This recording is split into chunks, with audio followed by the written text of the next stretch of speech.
બનાસકાંઠા જિલ્લા ગઢ જિલ્લા પંચાયત સીટ 14ના ભાજપ ઉમેદવાર રમેશભાઈ જુડાલના કાર્યાલયનો શુભારંભ દીપ પ્રાગટ્ય કરી શુભારંભ કરવામાં આવ્યો। સમગ્ર ગુજરાત સહિત બનાસકાંઠા જિલ્લામાં જિલ્લા પંચાયત તાલુકા પંચાયતની ચૂંટણીના પડઘમ વાગી રહ્યા છે, ત્યારે ગુરુવાર સવારે ભારતીય જનતા પાર્ટીના આગેવાનો, કાર્યકરો સહિત મોટી સંખ્યામાં ઉપસ્થિત જનમેદનીની ઉપસ્થિતિમાં તેમજ ગઢ જિલ્લા પંચાયત સીટમાં આવતા ગામો ગઢ, કુંભાસણ, કુંભલમેર, સલેમપુરા, વેડંચા, ખોડલા, વાદરપુરા, કુશકલ, એગોલા સહિતના ગામોના આગેવાનો, સરપંચો તેમજ ભાજપના કાર્યકરો મોટી સંખ્યામાં ઉપસ્થિત રહ્યા હતા। આ કાર્યાલયના ઉદ્ઘાટન કાર્યક્રમમાં ઉપસ્થિત મુખ્ય અતિથિ ડોક્ટર હિતેન્દ્રભાઈ પટેલ, પ્રદેશ ભાજપ પ્રવક્તા તેમજ રમેશભાઈ પટેલ, પાલનપુર તાલુકા ભાજપ પ્રમુખ તેમજ આગેવાનો, ભારતીય જનતા પાર્ટી યુવા ઉપપ્રમુખ નીરુભા વાઘેલા, ખુશાલભાઈ તેમજ રામસુંગભાઈ ચૌધરી, હીરાભાઈ, ગોવિંદભાઈ ભુટકા, અમૃતભાઈ દેસાઈ, બેચરભાઈ ભુટકા, વસંતભાઈ રાઠોડ સહિતના મહાનુભાવોએ તન, મન, ધનથી ભાજપના કાર્યકરોને જંગી બહુમતીથી ગઢ જિલ્લા પંચાયતના ઉમેદવાર રમેશભાઈ જુડાલને તેમજ ગઢ 1 તાલુકા પંચાયત સીટ ઉમેદવાર લાલુજી ઠાકોર, ગઢ 2 તાલુકા પંચાયત સીટના ઉમેદવાર અમૃતભાઈ ટાંકરવાડિયા, કુંભાસણ સીટના ઉમેદવાર જયંતિભાઈ વાગડોદા તેમજ ખોડલા સીટના ઉમેદવાર અમૃતભાઈ જુડાલને જંગી બહુમતીથી જીતાડવા આહવાન કર્યું હતું અને ગુજરાત તેમજ દેશના વિકાસમાં સહભાગી થવા જણાવ્યું હતું। અહેવાલ જયંતિભાઈ ઠક્કર, ન્યૂઝ 16 ગુજરાતી। ગઢ 14 જિલ્લા પંચાયતના ઉમેદવાર લોકપ્રિય એવા શ્રી રમેશભાઈ મૂળજીભાઈ જુડાલના કાર્યાલયના ઓપનિંગ પ્રસંગે અને 4 તાલુકા પંચાયતના ઉમેદવારોના જનસંપર્ક માટે એક આ કાર્યાલયનું ઓપનિંગ કરેલું છે। એ ઓપનિંગમાં જે તમામ 4 સીટના ખૂબ બધા દરેક સમાજના યુવાનો, વડીલોએ હાજરી આપી છે અને ભારતીય જનતા પાર્ટીમાં વધુમાં વધુ મતદાન કરવા માટેની અપીલ કરી છે। તો તમામ મિત્રોને આ મીડિયાના માધ્યમથી પણ હું કહું છું કે રમેશભાઈ એક ખૂબ સરળ અને ઉમદા વ્યક્તિત્વ ધરાવતો વ્યક્તિ છે અને નીચે 4 ઉમેદવારો પણ ખૂબ સારા અને યુવાન છે। તો દરેકને મતદાન વધુમાં વધુ ભાજપ તરફે કરવા મારી 2 હાથ જોડી અને વિનંતી છે।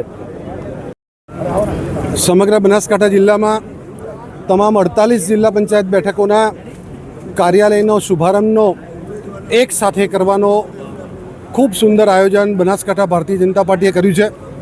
એ જ ક્રમમાં સવારે મડાણા જિલ્લા પંચાયત બેઠક અને અત્યારે ગઢ જિલ્લા પંચાયત બેઠકના કાર્યાલયનો શુભારંભ અને પ્રચારનો શુભારંભ કરવા માટે અહીંયા ઉપસ્થિત છીએ। બનાસકાંઠામાં ટીમ બનાસકાંઠા દ્વારા ભાઈ શ્રી કીર્તિસિંહજી, પ્રમુખશ્રી ભાઈ શ્રી ધવલભાઈ, પ્રભારીશ્રી, માન્ય મંત્રી શ્રી પ્રવીણભાઈ માળી, માન્ય ધારાસભ્ય શ્રી અનિકેતભાઈ અને સંગઠનની ટીમે 24 જેટલી બેઠકો બિનહરીફ કરાવી અને વિજયના શ્રી ગણેશ કર્યા છે। સમગ્ર જિલ્લામાં ફરવાનું થયું છે।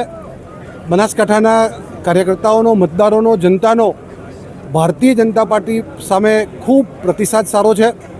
માન્ય નરેન્દ્રભાઈ મોદી સાહેબના વિકાસના કામો, માન્ય ભૂપેન્દ્રભાઈ પટેલ સાહેબની સરકારના ગામડાને બેઠું કરવાના, ખેડૂતને બેઠું કરવાના અભૂતપૂર્વ નિર્ણયોના જે લાભો અહીંયા મળ્યા છે એને આધારે 24 બેઠકો બિનહરીફ થઈ છે અને આવનારા દિવસમાં બાકીની 47 જિલ્લા પંચાયત બેઠક, તમામ તાલુકા પંચાયતો અને નગરપાલિકાઓ ભારતીય જનતા પાર્ટીના કાર્યકર્તાઓને જવાબદારી મળે એ પ્રમાણેનો માહોલ છે।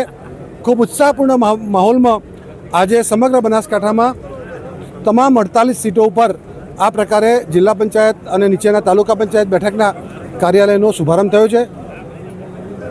ઘણા વખતથી આ પાલનપુર તાલુકા પંચાયતનું પણ જે મહેણું છે એ ભાગવા જઈ રહ્યું છે।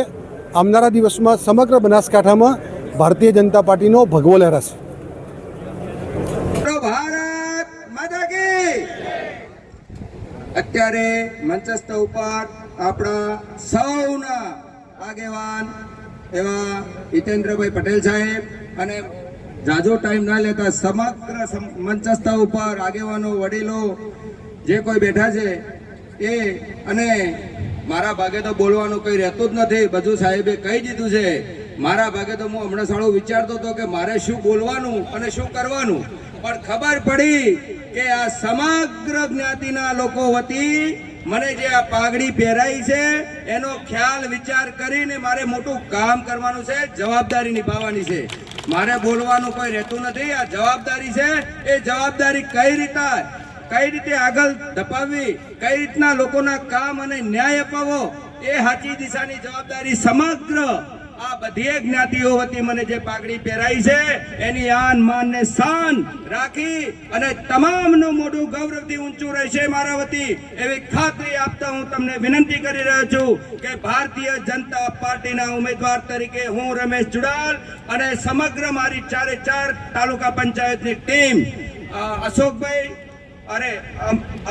અમૃતભાઈ ખોડલાથી, કુંભાસણથી જયંતિભાઈ, ગઢથી બે અમૃતભાઈ અને બધાને આપણે એક બહુમતી જંગી બહુમતીથી કમળનો વિજય કરી તમારો ઉમેદવાર રમેશ જુડાળ નથી, તમારો ઉમેદવાર કમળ છે અને આ કમળને જિલ્લા પંચાયતની સીટ સુધી પકડવાની જવાબદારી આપ સૌ કોઈ નાગરિકોની, જનતાની, વડીલોની, ઘરે બેઠી માતા દીકરીઓની બધાની છે. હવે હું તમને એક વિનંતી કરવા જઈ રહ્યો છું કે ઘણા લાંબા સમયથી આપણે બધા ગઢનું નામ સાંભળતા હતા. હું નાનો હતો ત્યારથી સાંભળતો હતો કે ગઢ તાલુકો થાય છે, ગઢ તાલુકો થાય છે. છેલ્લા 20 વર્ષથી તો આ રીતે ચર્ચાઓ આપણે બધા સાંભળતા છીએ. અમે અત્યારે આ ગઢ વિસ્તારનો પ્રવાસ કર્યો તો બધા પહાણથી એક જ અપેક્ષા અને માગણી ને લાગણી થઈ કે ભાઈ તમે આ બધું કર્યું તો છે, તમે ઉમેદવારી તો નોંધાઈ છે, પણ તમને આ વિસ્તારની ખબર તો છે ને? મૂક્યું હોય અમે તો 20 વર્ષથી આ વોણાની આ રાહ જોઈ રહ્યા છે ભાઈ. એટલે બધા કે બહુ કઠિન છે. કઈક વિઘ્ન સંતોષીઓ અને કોકરો માળવા વાળા કહેતા હતા કે કઠિન છે. એ આપણા મોદી સાહેબે લાઇટનું કામ કઠિનમાંની કઠિન હતું કરી બતાવ્યું હતું. એ મેં પણ આપણા આ વિસ્તારની જનતાને ખાતરીને ભરોસો આપ્યો છે કે જે દિવસથી કમળને તમે ખીલાવીને જિલ્લા પંચાયત સુધી પહોંચાડશો, મિત્રો, બહેનો, માતાઓને બધાને ખ્યાલ અને જે કોઈ આ છે મારી વિનંતી એને માતા બહેનોના ઘર સુધી પહોંચાડશો. આપણા આ ગઢને ગઢ તાલુકા તરીકે પ્રસ્થાપિત કરવાનું સૌ કોઈ બિરુદ ઉપાડ્યું હોય તો આ રમેશ જુડાળે કમળ વતી ઉપાડ્યું છે અને કરી બતાવીશ. આપણા વિસ્તારના જે કોઈ બીજા કામો છે એ તો છે જ અને કરીશું, પણ સૌથી અગત્યનું કામ જો આપણા ગઢને તાલુકામાં પ્રસ્થાપિત થશે તો ઓટોમેટિકલી આપણો વિસ્તાર ઉજ્જવળ ભવિષ્ય તરફ આગળ વધશે. તો આપ સૌ કોઈ માતાઓ બહેનો ઘરે છે એમને પણ કહેજો, સંદેશો પાઠવજો કે આપણા ઉમેદવારમાં દીવામાં દિવેલ છે.